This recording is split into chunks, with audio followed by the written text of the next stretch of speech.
criança, ele não vai se lembrar de mim.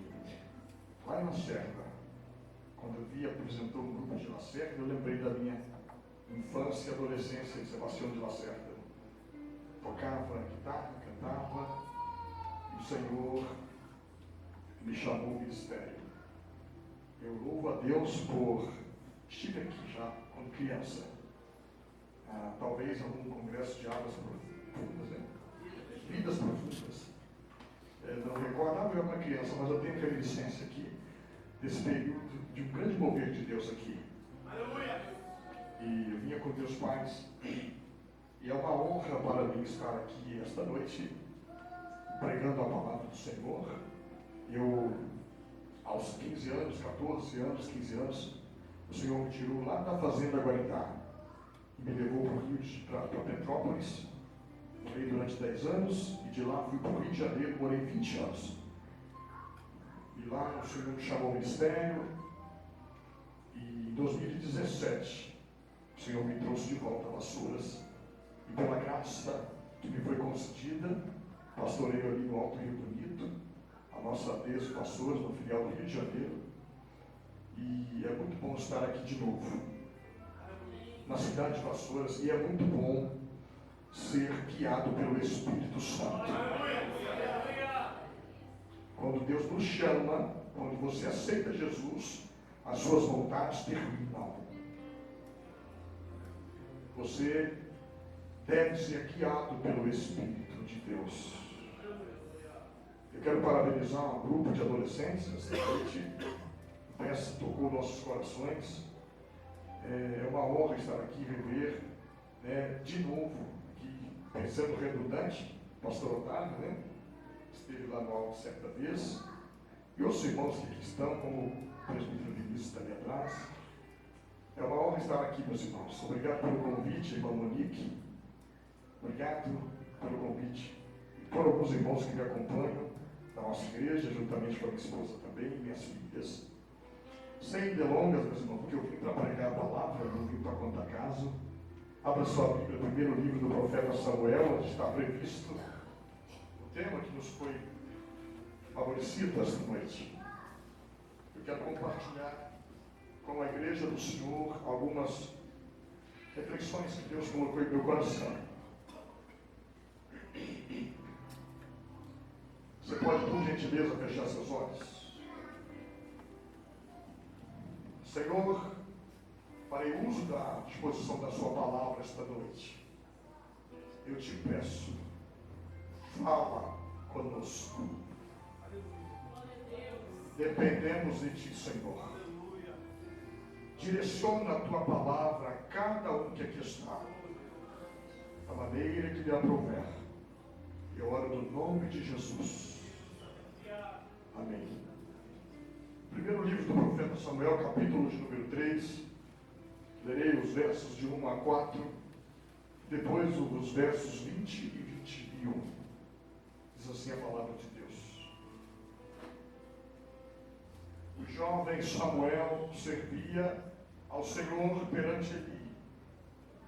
Naqueles dias, a palavra do Senhor era muito rara e as visões não eram frequentes. Estou usando a versão atualizada, então com certeza você está lendo a NVI aqui, há uma certa diferença. Verso 2. Certo dia, estando deitado no lugar costumado, o sacerdote Eli, cujos olhos já começavam a escurecer-se, a ponto de não poder ver, tendo-se deitado também Samuel no templo do Senhor, que estava a arca, antes que a lâmpada de Deus se apagasse, o Senhor chamou o menino, Samuel. Samuel, ele respondeu, eis-me aqui. Versos 20 e 21 diz assim a palavra do Senhor. Todo Israel, desde Dan até Berseba, conheceu que Samuel estava confirmado como profeta do Senhor. Continuou o Senhor a aparecer em Siló, enquanto por sua palavra o Senhor se manifestava ali, a Samuel. Você pode tomar seu assento, por favor? Em nome de Jesus.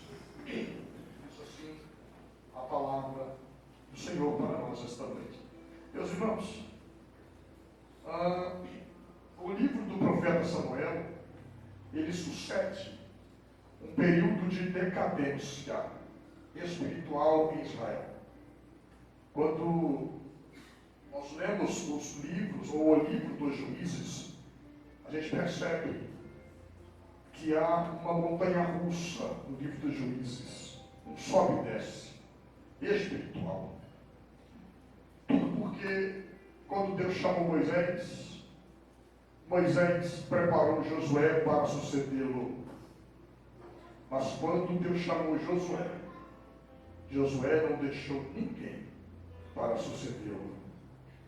E é triste lermos que o final do livro dos Juízes termina dizendo que naqueles dias não havia rei em Israel. E cada um fazia aquilo que bem parecia aos seus olhos. Se não tem liderança, cada um faz o que quer. Observe que é um período de falência espiritual em Israel. O livro de Samuel, o seu contexto está inserido nesse período de decadência espiritual. O livro de Samuel, o seu contexto apresenta para nós pelo menos 3 ministérios ou 3 ofícios, ou 3 pilares que são proeminentes no Antigo Testamento, que é o ministério profético, é o ministério sacerdotal e também aqueles que Deus levantava como juízes. Seria o ministério jurídico naquele tempo. Ele apresenta esses períodos. São períodos que, para nós entendermos a chamada de Samuel, é importante que nós entendamos a relevância destes ministérios. Para entender o tamanho, a significância, a relevância do chamado de Samuel, é preciso que a gente compreenda a importância desses ministérios proféticos, sacerdotais e jurídicos que Deus havia estabelecido no Antigo Testamento. Por exemplo, a era profética. A Bíblia diz que Abraão foi um profeta. Entretanto, o ministério profético, ele se estabeleceu, se consolidou com Moisés. Final de Deuteronômio, a Bíblia diz que nunca mais se levantou em Israel um profeta como Moisés. Aleluia! Que Deus falava cara a cara. Então perceba que era relevante o ministério profético. E Deus havia nomeado Moisés como principal profeta para a sua geração. E quando nós falamos do profeta, nós temos que compreender as 2 classes de profetas que existiram. Por exemplo, existiu a classe de profeta da palavra e a classe de profetas da escrita. Os profetas da palavra são aqueles que não deixaram livros escritos. Seus nomes não estão no título de livros da Bíblia. Eliseu, Elias e outros mais que você vai se deparar, por exemplo, Ágabo, no Novo Testamento, não estão escritos. Esses eram os profetas da palavra. Os profetas da escrita eram aqueles que Deus levantava, e eles tinham uma responsabilidade dupla. Eles recebiam a mensagem de Deus, eles entregavam a mensagem de Deus, e Deus os mandava escrever para gerações futuras. Porque o Deus da mensagem profética, ele é imutável. ele não muda, ele é o mesmo. O Deus da minha infância, que Sebastião de Lacerda, o período em que estive aqui quando criança, ele continua sendo o mesmo. A sua glória não mudou, a sua autoridade não mudou, o seu poder não mudou, ele continua sendo o mesmo e ele está aqui no nosso meio esta noite. Observe que é uma responsabilidade grande que os profetas tinham. O profeta, no seu lugar, por incrível que se pareça, eles não estavam muito nas regiões de culto. Eles estavam mais inseridos nas casas reais, próximo dos reis, porque eles eram guardiões da palavra, e eles estavam incumbidos, responsáveis para corrigir os reis, para corrigir até mesmo, se fosse o caso, o sacerdócio. Por exemplo, você vê o caso de Natã, você vê o caso de Amós, que é levantado para repreender reis no seu tempo. Você vê o caso de Oséias, homens que se levantaram e profetizaram contra governos corruptos, quando havia injustiça, quando aumentava esse período de injustiça. Deus então levantava os seus profetas para falar ao coração daqueles homens, daqueles governos. Vamos prosseguir. Qual era a forma que Deus falava aos profetas? Eu estou fazendo essa introdução, como eu disse, para a gente compreender a relevância do chamado de Samuel. Como é que Deus falava aos seus profetas? Números, capítulo 12, versículo 7, o Senhor deu uma prescrição profética. Ele diz: se houver profetas entre vocês, eu falo por sonhos e eu falo por visões. Mas com Moisés é diferente. Eu falo cara a cara. Como não tinha mais Moisés, então a forma como Deus estabeleceu para falar é através de visão e através de sonho. E é incrível que você acompanhe os livros proféticos, tanto maiores ou menores, você vai ver. Em várias passagens bíblicas, Isaías, por exemplo, capítulo 1, visão de Isaías, filho de Amós. Ezequiel 1, abriram-se os céus e eu tive visões de Deus. Você vai observar que Deus se manifesta a eles com visões, sonhos. E o Novo Testamento, quando ele vem depois, ele vem trazendo essa relevância do ministério profético de maneira diferenciada. Já o Novo Testamento vai apresentar o ministério profético como um dom ministerial e vai apresentar o ministério profético também como dons espirituais.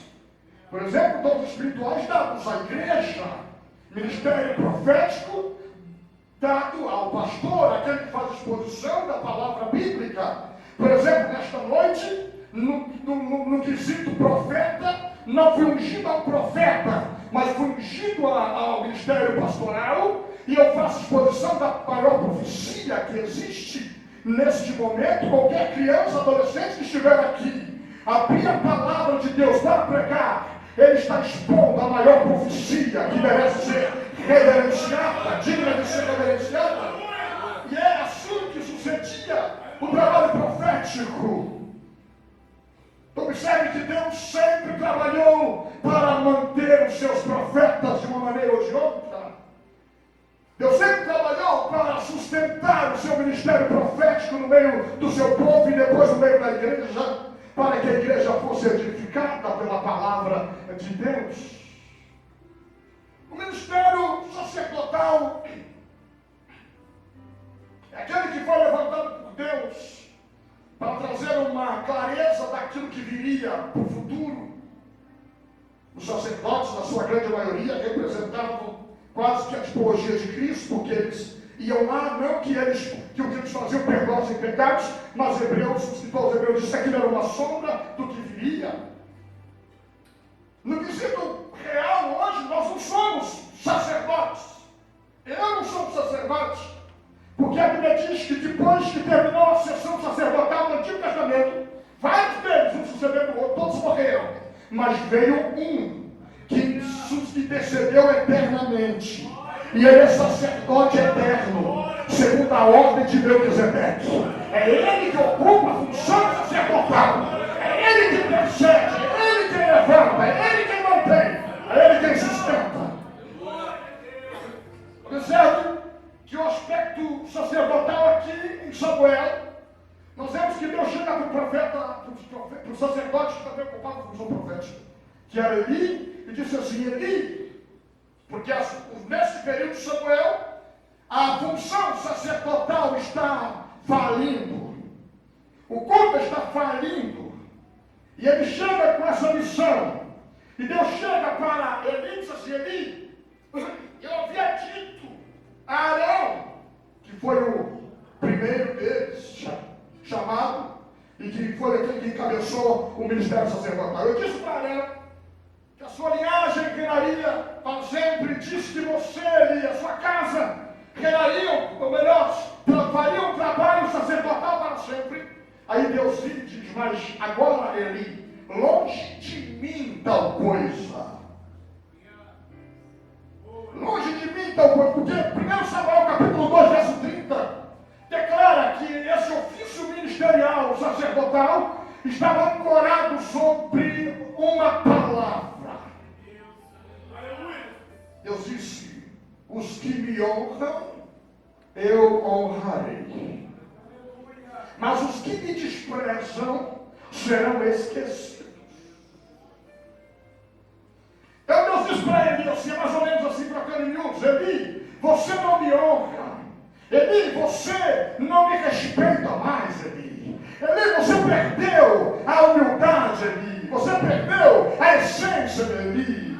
Você, Eli, eu vou tirar, eu vou eliminar você e a sua casa do ministério sacerdotal. E vou deixar só para a sua vergonha. E deixou Abiatar. Abiatar foi desprezo para Eli. Abiatar, ele entrou no ministério de Davi, quando Davi foi ungido rei. Ele rebelou-se contra o ministério de Davi. E lá na frente, quando Salomão assume o reinado, Salomão coloca para fora Abiatar, e a Bíblia vem e diz: cumpriu-se a palavra de Deus sobre a casa de Eli. Aqui, meu irmão, deixa eu te dizer uma coisa. Duas coisas, ou muitas coisas podem ser faladas aqui esta noite. Uma delas é que Deus não se esquece. Deus é o único que tem capacidade de se esquecer e delimitar ou marcar a data em que ele vai se lembrar. Deus não se esquece, e aquilo que Deus fala, Ele cumpre. Escute uma coisa: não sei como você entrou aqui esta noite, não sei como você saiu de casa, não foi o que te disseram há 10, 20, 30 anos, mas deixe-me te dizer uma coisa: aquilo que Deus te falou vai acontecer. Satanás não tem poder para atrapalhar, a eternidade não tem poder para impedir, o homem não tem poder para cercear a ordem de Deus. Aquilo que Deus falou vai acontecer.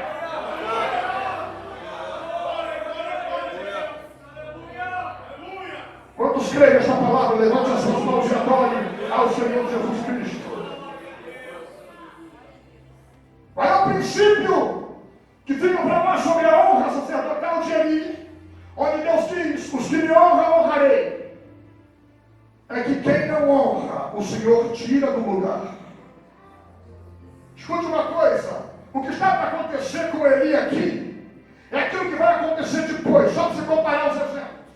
Quando Eli não honra a Deus, Deus tira Eli e coloca Samuel. Quando Saul não honra a Deus, Deus tira Saul e coloca Davi. Escute, irmãos, aquilo que Deus faz é reto. E quando não honramos a Deus, Ele tira e coloca outro no nosso lugar.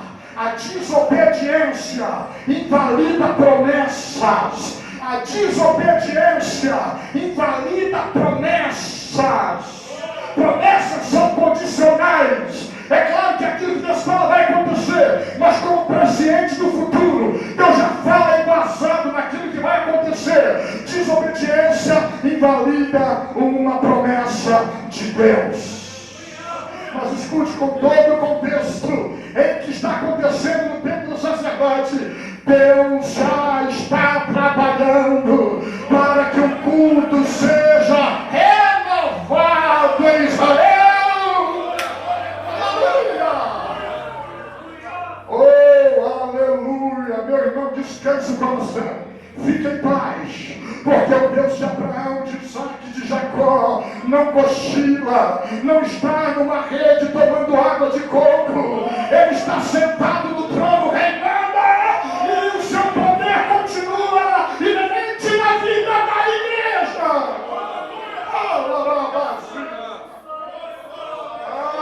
Aleluia! Quantos estão sentindo a presença do Eterno? Erga suas mãos, abra sua boca e adore a Ele na beleza da sua santidade. Aleluia! Glória a Deus. O período de Siló é um período de apostasia. A diferença de cometer pecados e de apostatar da fé. O que está acontecendo em Israel é um período de apostasia. O sacerdócio não está mais funcionando, está corrompido.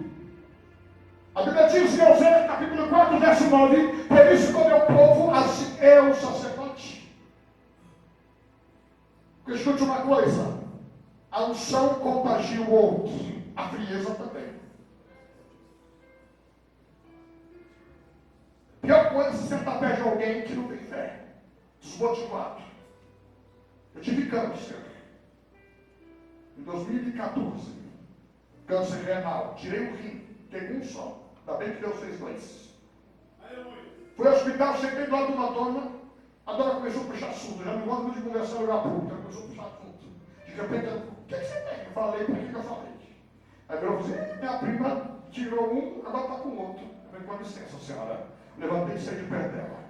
Meu irmão, contagia esse negócio contagia. Mas coisa boa quando você senta perto de crente espiritual. A gente quebra com Deus.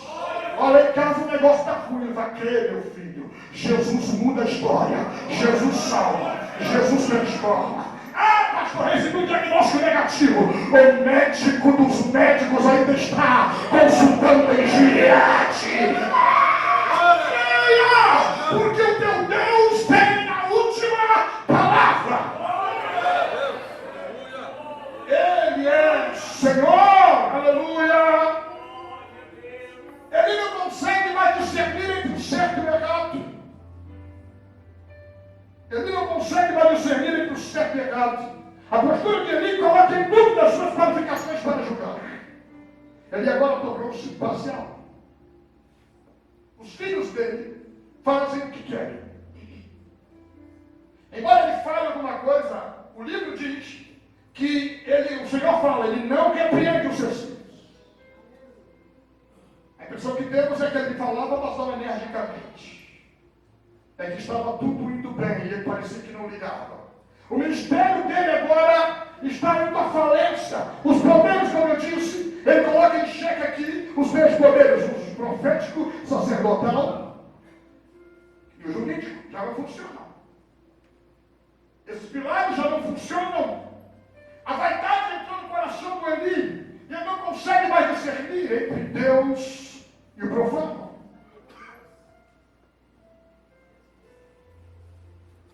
Eu digo que as pessoas não caem em pecado, elas entram devagarinho. A Bíblia diz que a altivez precede a queda. A vaidade entrou no coração dele. Ele não consegue mais ter discernimento. Ele não consegue mais se conduzir por um caminho reto. A chegada de Samuel em Siló marca uma divisão na história de Israel. Divide entre o antes e o depois. Ele não julgava mais, e aqui é do jurídico, ele não julgava mais. Não conseguia julgar, porque não dá para se julgar quando se é parcial. Não dá para se disciplinar quando é parcial. Não dá para agir quando se é parcial. Fulano é meu amigo, passa a mão na cabeça dele. O outro é muito chegado, taca lá, faz isso, faz aquilo, manda para o dentro, vai embora. Quando essas coisas acontecem, o ministério de Eli começou a ir à ruína, começou a fracassar. A chegada de Samuel em Siló marca essa transição do antes para o depois. Não pense você que não havia culto. Havia culto naquele tempo em Siló. O sacrifício acontecia. Os rituais aconteciam. Os cerimoniais aconteciam. As peças aconteciam, mas eram vazias. Festas, cultos vazios, cultos sem essência. Não tem coisa pior do que a igreja se reunir num lugar e não ter mais essência, não sentir mais o Espírito Santo. Se reunir por reunir para nós mesmos e não sentir mais o Espírito na verdade. Ninguém mais consegue sentir. Era assim que estava o culto naquele tempo. Capítulo 1 de Isaías profetiza, Deus usa a boca de Isaías, dizendo: quem mandou vocês virem pisotear o meu tabernáculo? Eu não pedi isso para vocês. Quando vocês levantam as mãos, eu viro as costas, tanto os olhos, não quero mais saber desse culto vazio. Aí vem o convite da graça e diz assim: quer fazer o bem? Atenda as viúvas, atenda os órfãos, tem misericórdia do pobre, depois venham, vamos conversar. Ainda que o vosso pecado seja vermelho como a escarlata, se tornará mais branco do que a neve.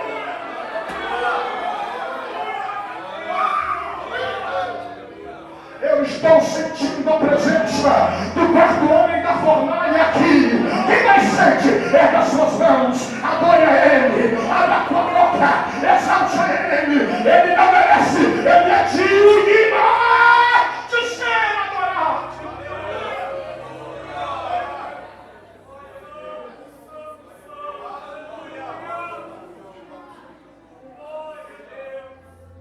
Tem culto, mas estava vazio. Tinha culto, mas o texto primeiro que lemos diz que as visões eram muito raras. Não tinha mais palavra, não tinha mais visão, não tinha mais dons proféticos. Se não tem palavra, Deus não fala. Se não tem visão, ninguém mais recebe nada de Deus. Projetos, sonhos, planos, a obra estagnou lá atrás.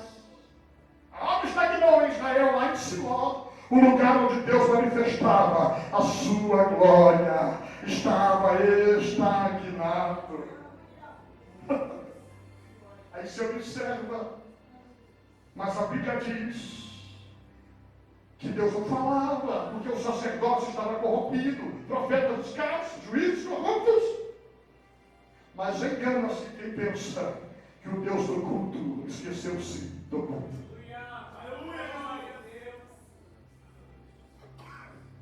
Irmão, exatamente hoje, agora, Deus está levantando um remanescente.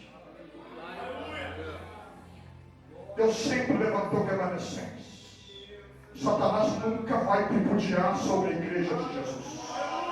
Satanás nunca vai rir da igreja de Jesus. O diabo nunca vai fazer o que quer da noiva de Jesus. Ele diz assim: Pedro, tu és Pedro, eu te digo que tu és Pedro, rocha, pedra pequena, mas sobre esta pedra, a rocha angular que foi desprezada, eu estou edificando a minha igreja, e as portas do inferno não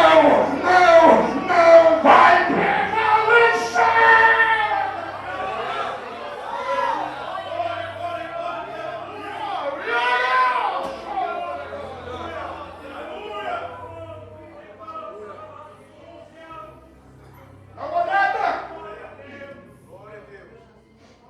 A Bíblia diz que quando o pecado entrou, Caim deu lugar ao diabo, matou Abel. Passa um tempo, a Bíblia diz, nasceu Enos, começou a invocar o nome do Senhor. Passa Enos, corrupção na terra, Gênesis 6, desgraça total. E a Bíblia diz: Noé, porém, achou graça aos olhos do Senhor. Ah, meu irmão, passa o tempo, parece que tudo está se acabando. Aí de repente, Deus começa, vai lá na antiga Mesopotâmia. Aí Gálatas, Paulo diz que ele mesmo foi lá e anunciou o Evangelho a Abraão. Depois, quando parece que tudo está acabando, Deus diz, Abraão, eles vão entrar no Egito, serão escravos, mas fica tranquilo, na minha agenda tem um remanescente, vai nascer lá dentro, vai ser criado lá dentro. Aí ele foge, depois ele volta, depois ele arranca o povo tomando forte de lá. Meu irmão, em todo tempo Deus tem um remanescente, sentado aqui entre nós esta noite, sentado, talvez uma criança do teu lado aí, você não sabe, mas na agenda de Deus está marcado no ano 2032, eu vou levantar no ano 2054, no ano 2060, vou levantar esse profeta, bota profeta, ninguém vai segurar. A ideologia de gênero não para a igreja, o demônio não para a igreja, o governo corrupto não para a igreja, nada para a igreja. Tem remanescente, cadê os remanescentes que Deus está levantando aqui hoje?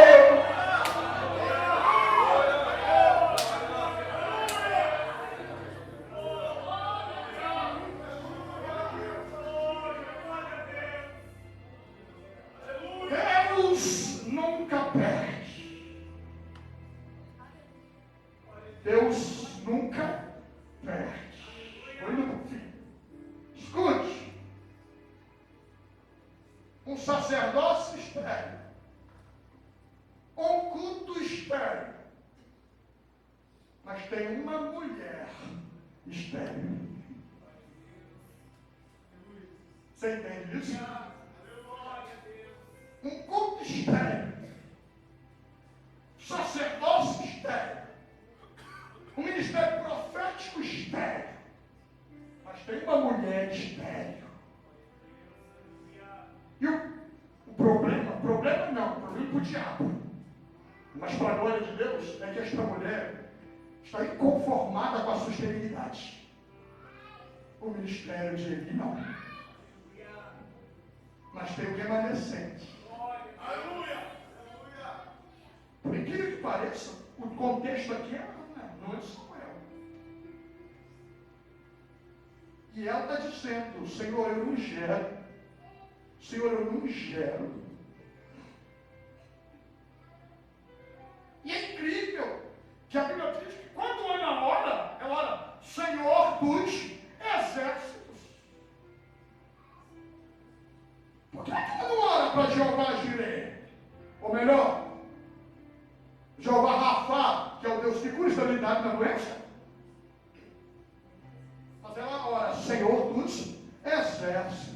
Mas o exército por quê? Porque ele vai guerrear? Porque o texto diz que foi Deus quem a deixou estéril. Então ela sabe, só quem muda o que ele fez é ele.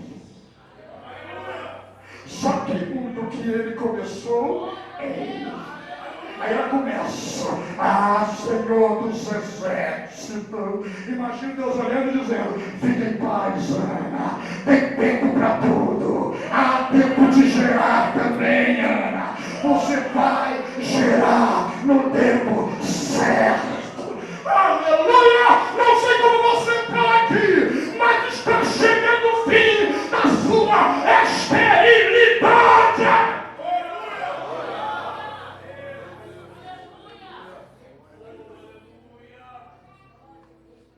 Está chegando o fim. Esterilidade espiritual, esterilidade conjugal, esterilidade patológica, esterilidade profissional. Aleluia. Está chegando ao fim. Está chegando ao fim. O diabo está dizendo, está tudo estéril, tudo acabado. Não, meu filho, faça como Ana. Vá a quem tem poder para resolver o seu problema. Aleluia. E ela começa a orar. Está tudo parado, mas ela começa a orar. 1 Samuel 1, 10 e 11 está escrito assim. Levantou-se Ana, e com amargura de alma, orou ao Senhor e chorou abundantemente. Fez um voto, dizendo: para que Ana fez isso?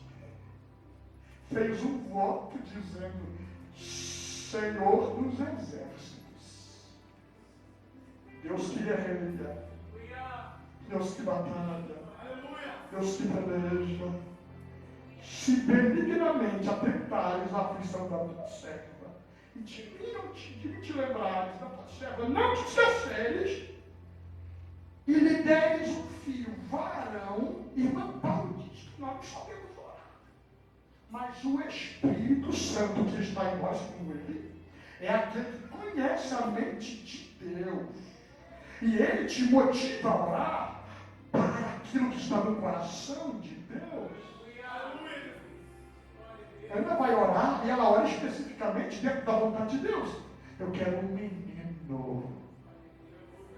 Se tu me deres um filho. E ela diz assim, aí Deus largou de vez o negócio. Aí ela disse assim, olha, se me deres, vou desfilar com ele para sempre pelas cidades, para mostrar o teu poder. Se me deres, vão levar para tudo quanto é lugar e vou gravar vídeos dizendo sobre ele. Se me deres, te devolvo.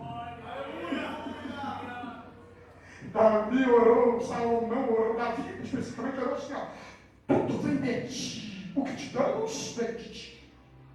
É um círculo. Vem de Deus, aí vem de Deus, toma de volta, Senhor, vem de novo, toma de volta, Senhor. É assim. E ela está orando, se me deres, eu vou te entregar de novo. Culto estéreo, sacerdote estéreo, período profético estéreo. Mas um dia aparece, vou pular a etapa, aparece Ana lá, no sacerdócio, de mão dadas com uma criança. Ele não a conheceu, ou reconheceu, ela disse, eu sou aquela, meu Senhor, que estava orando aqui. Deus me deu aqui, ó.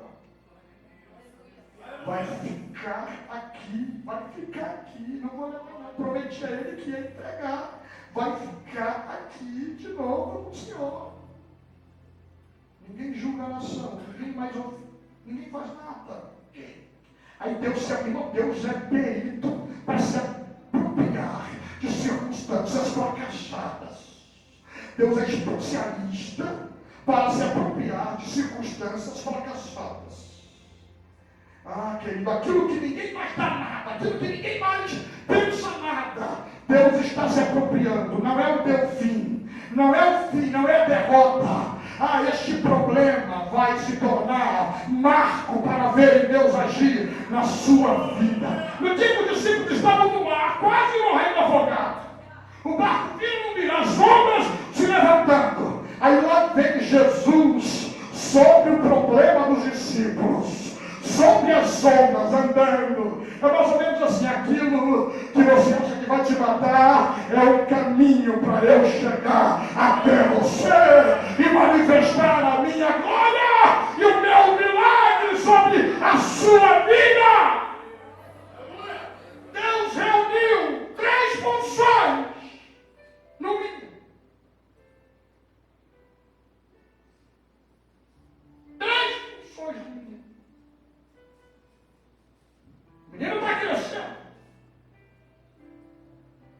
Deus levanta Samuel como juiz, como profeta e como sacerdote. Escute uma coisa. Ah, meu querido, o pior de tudo é quando se dá a chamada de Samuel. Ele está deitado e Deus chama ele por 4 vezes. Ele vai até ele e fala assim, me chamaste? Não, eu não te chamei. Ele vai de novo. Me chamastes? Não, eu não te chamei. Terceira vez, vai. Tá, me chama, vai. Deus não quer mais falar comigo. Irmão, desprazer de ouvir Deus falar na frente dele como uma criança.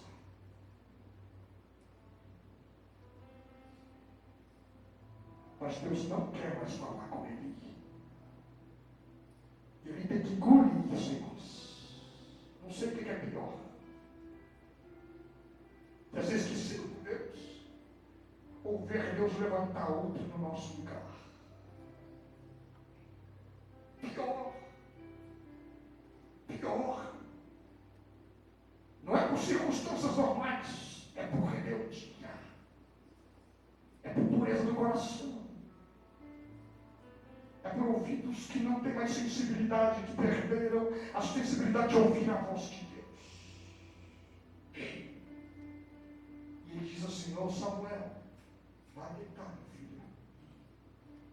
E quando você ouvir de novo chamar teu nome, diga assim: fala, Senhor, porque o Deus ouve. Aleluia! É um contraste, irmãos. Um sacerdócio surdo, um menino inexperiente, novo, pequeno, mas com o ouvido aguçado para ouvir Deus falar. Aleluia! Observe só. A Bíblia declara que no capítulo 3 não tem visões. Não tem mais palavra. Achei muito relevante esse tema. Muito. Porque ele vai na contramão de tudo que dizem da nossa geração. Recentemente eu vi alguém dizendo que a nossa geração é a pior. Que já se levantou. Essa pessoa não deve ter lido Bíblia.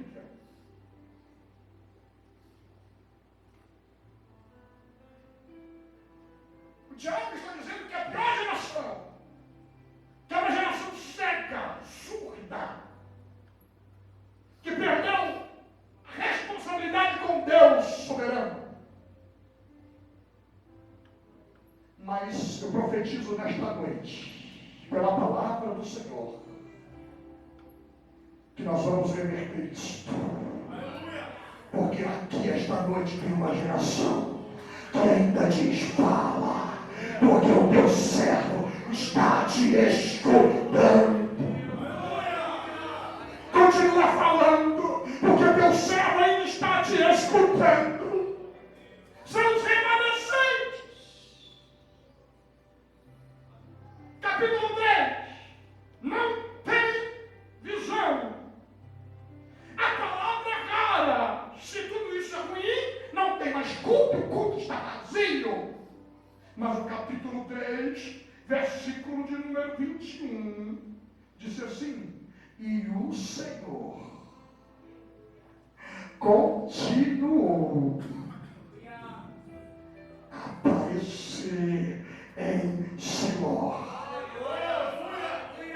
Aleluia, aleluia, aleluia. O menino é inexperiente. Ele não conhece ainda o Senhor.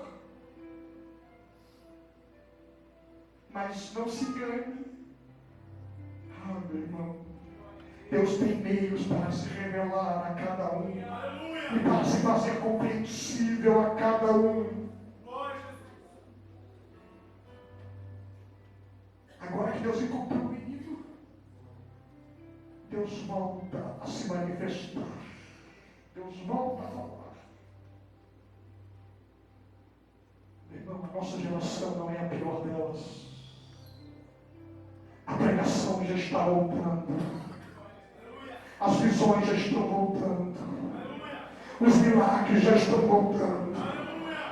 Os batismos do Espírito Santo já estão voltando. O dom de profecia já está voltando. O mover de Deus no culto já está voltando. Deus está retornando com a sua palavra. Deus está levantando uma geração poderosa. Uma geração que não se dobra, que não se rende, que não se vende. Uma geração que diz: fala, porque o teu servo te escuta.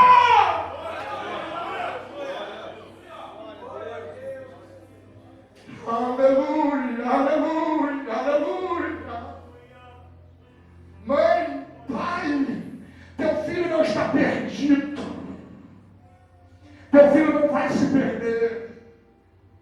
O Deus que chamou o teu filho, Deus que chamou a tua vida, a tua casa, vai continuar a guardar, vai continuar a falar, vai continuar dando direção, vai continuar dando rumo. E nesta noite, sepulturas estão sendo fechadas, espíritos depressivos estão sendo expulsos, demônios estão indo embora, espíritos de suicida estão saindo porta fora.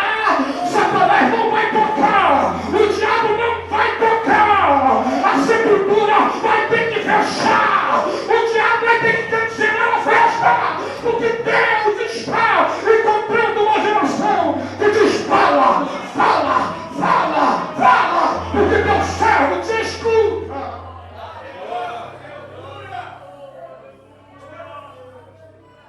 Por favor, a permissão do pastor, coloque-se de pé.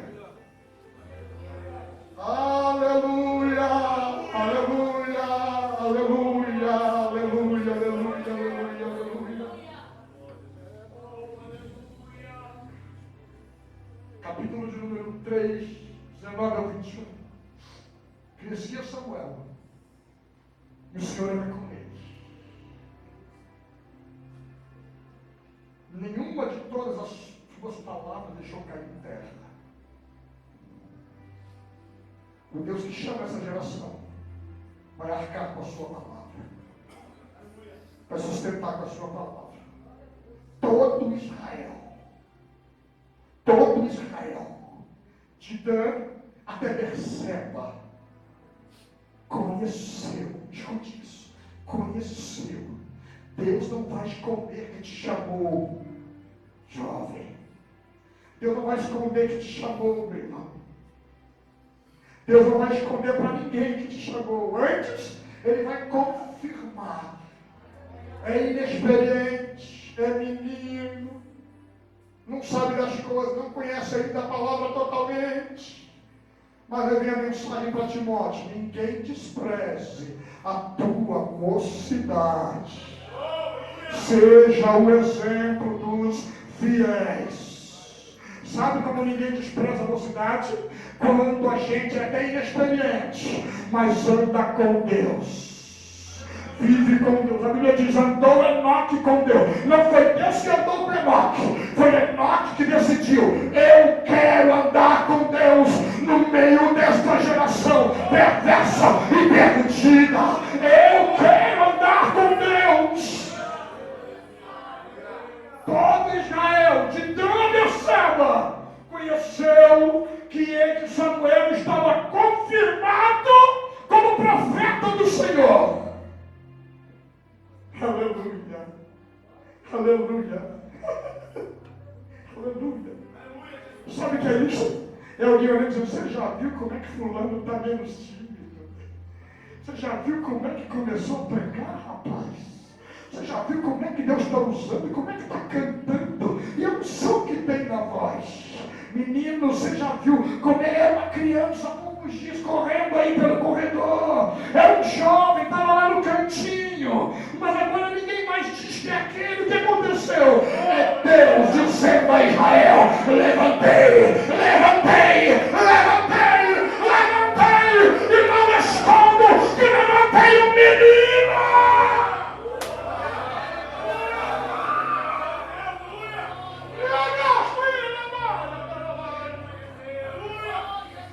Ah, Espírito da verdade que habita em nós. Ele não esconde de ninguém para ninguém. Quem Ele escolhe. Teu pai não vai saber, mãe, que Deus chamou teu filho. A escola vai saber que Deus chamou teu filho e tua filha. A igreja vai tomar conhecimento que Deus chamou teu filho e tua filha. E não vai ter ninguém que atrapalhe o ministério. Deus vai remover ele e vai levantar o chamo.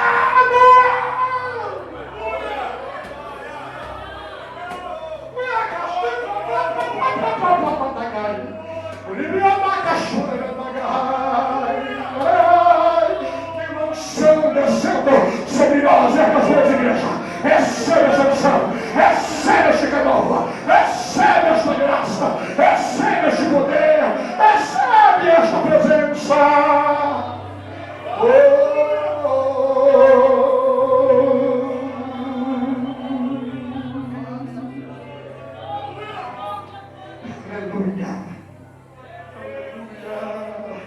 Aleluia. Continuou o Senhor a aparecer em Siló. Continuou o Senhor a aparecer em Siló. Aleluia. Aleluia. Aleluia. Aleluia. Aleluia. Aleluia. Aleluia. Me ajudem, por favor, os músicos, por gentileza. Eu quero deixar aqui aberto. Se algum jovem, adolescente, irmão, aleluia, a festa deles ao Senhor, mas somos uma igreja. Se alguém quiser se ajoelhar aqui para a gente orar, você que acha que é necessário vir aqui, mas só vem se achar que é necessário. Sai do lugar só para dizer que tem lugar. Ah, Deus está te chamando, Samuel. Samuel, quero te levantar de novo, Samuel. Quero te levantar, Samuel. Eu quero voltar, Samuel, a te usar. Eu quero voltar, Samuel, a falar. Eu quero voltar, Samuel, a fazer a minha obra. Ai, mas ainda que demores, ou mesmo que pareça, eu não esqueci de ti. Não estou a cumprir, mas ainda que demore, vejo que pareça, eu não esqueci de